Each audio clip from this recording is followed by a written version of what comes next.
Hello everyone and happy 2023 to all of you. In today's video, I wanted to give you a small curated list of all the great books I read in 2022 and at the same time discuss a little bit about why they made such an impact in my reading list. As a disclaimer, I have to say I saw many great releases, but please remember, reading is kind of personal. So if you have not read any of these titles, it is 100% okay. I always say that our reading preferences are shaped by our personal experiences. So as we grow into the world and we face many challenges, sometimes we are presented with certain books that we are not at that particular moment emotionally or mentally ready for them, or simply we have not matured enough to find enough value in that particular book. Having said that, let's have some fun and let's explore all the books in 2022 that made my heart tickle. Starting out in no particular order is the reading list by Sarah Nisha Adams. Let me tell you, this book took a piece of my heart in many ways.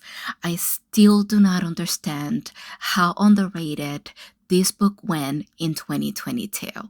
If you liked When the Coffee Gets Cold, or The Midnight Library by Matt Haig, or even Regretting You by Colleen Hoover, I promise you, this book is much better in every single department. This book explores the lives of the people who randomly comes across a reading list and how each person, by going through these books, they get healed and comforted, whether it is by getting back into reading or overcoming a difficult relationship or a difficult moment in their lives or the passing of a loved one.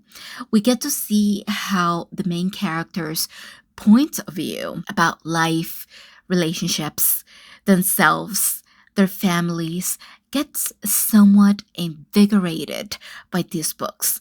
And as they navigate tough challenges like grief, suicide, depression, pain, loneliness, this book really touches you as a reader and makes you relate to each one of the characters. So what happened to me was that I found myself cheering them on or grieving with them. I was not only reading the book, but I was also in the book itself. If you are going to read this book, come with an open mind and you're going to love it because I truly enjoy it. In the romance department, without a doubt, the best book of 2022, for me at least, was Dead Romantics by Ashley Boston. This book was just so unique in many ways. I cannot even point out a single direction because sure, this book has all the expected tropes of the girl that wants to make it big in New York City, the writer with low self-esteem, or the boyfriend that is just using you and you are the last to know, as always.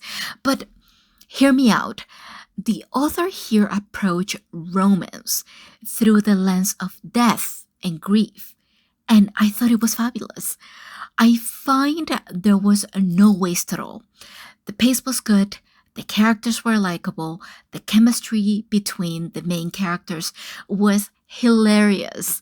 And the plot twist at the end was so witty and so spontaneous that I did not know supernatural could mix so well with romance. But I have to give you two minor spoilers of, what I consider to be my favorite moments. First, I would say the gray humor and sarcasm of all the characters and your push to see the positive out of any bad circumstance. And secondly, man, that punch at the end to that stupid, egotistic ex-boyfriend was more than well deserved, and I was jumping up my seat. So if you have not read Dead Romantics, pick it up and enjoy it because I finished it in just one day, and that's how good and hilarious for me it was. And in the sci-fi dystopia department, A Sea of Tranquility of Emily St. John for sure was a winner, at least for me. Maybe because it touched on popular topics like pandemics, climate change, population growth, and the story shined for its depiction of life outside our planet and the expansion of human colonies in the moon and how the dynamics can change the course of human history and also human interaction. So this was a pretty deep topic that was brought up into this book. This book also gives us a conspiracy theory that we're all living in an alternative reality and living in a looping cycle. But who controls this looping cycle? The book really is kind of open-ended, so you have to make your own decision and your own conclusion as you go along. And if you like dystopians and sci-fi, you would really appreciate this book. And I always say to the people that I recommend it, do not be put off for the beginning because the way this book is written, it feels inconclusive. But when you hit 120 pages, everything and everyone comes together. Nothing is wasted, and all the characters in one way or another are interconnected. And if you like Margaret Atwood and you have read either Onyx and Craig or the maiden name, the lady in red, whatever, you know what I mean. The Lady in Red, the Netflix series or Hulu series, I don't know, but The Ladies in Red. You're really gonna love it because it will give you a lot of food for thought.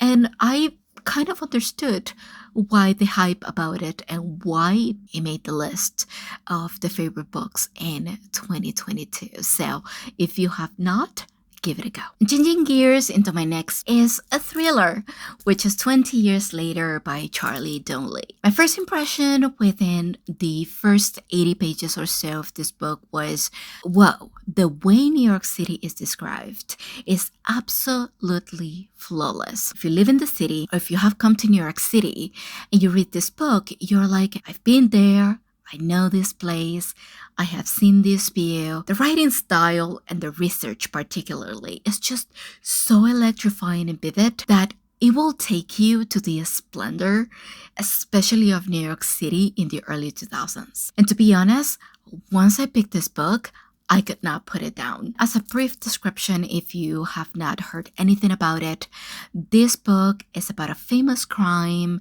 of a popular author and how the case went cold when the suspect allegedly died in the 9/11 attacks. But be careful, do not ever think for a moment that this is the central plot of this book, because if anything, the reopening of this case just brings our main characters together to devise a bigger and far more complicated conspiracy that is full of lies, Ponzi schemes, and tons of crime. When you get towards the end of the book and everything comes together, you are absolutely blown away by everything and by everyone. And that's why I loved it so much.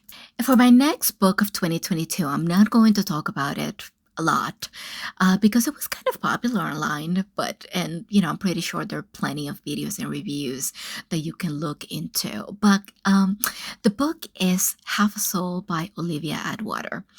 And what can I say? This was a very surprising, beautiful tale, more though on the historical fantasy side.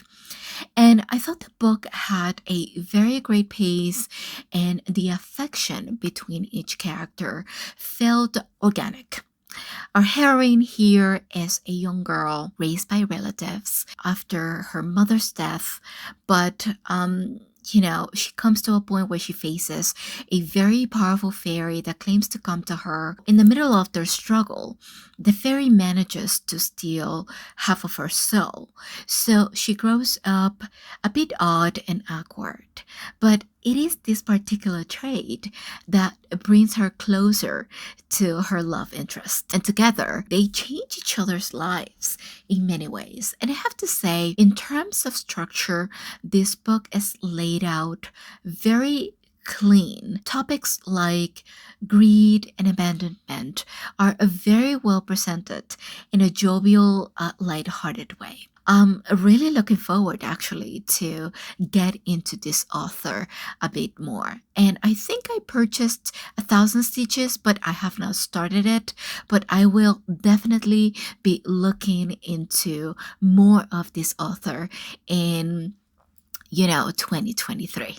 And finally, the cutest book that I read in 2022 was The Girl Who Fell Beneath the Sea by Axio. And come on, guys, you have to agree that this book was so cute. If you watch fantasy Chinese dramas, this was totally a hit, at least for me. Mina was so likable and so vulnerable, even in those moments when you could tell that she feels scared and nothing made sense to her. She was very spontaneous and courageous enough to move on and help the sea god, in his mission, the inner fight between the houses and the love and loyalty towards family tradition and values. All these elements were just so adorable. The point at the end where Mina thinks that the sea god has forgotten about her, but she keeps waiting and waiting. Man, I just truly loved it. And don't get me wrong, the daughter of the moon goddess was good, but this book really, really touched my heart in every single department. It was just cuteness overload for me. I really loved it. Maybe it's because I watch a lot of Chinese dramas and Korean dramas, and I'm really into those kind of things, but I enjoyed it. It was the cutest book ever, at least for me. So I leave you with that thought. And this is all for now. These were all my favorite books of 2022. And although I read many other books, they were not cute or interesting enough to be kept as my favorites of the year. So if you had any favorites or anything that you were not able to read in 22 and you are dragging along and ready to read in 2023, let us know in the comment section below, and wishing you all a very, very happy day until our next happy reading. Bye bye.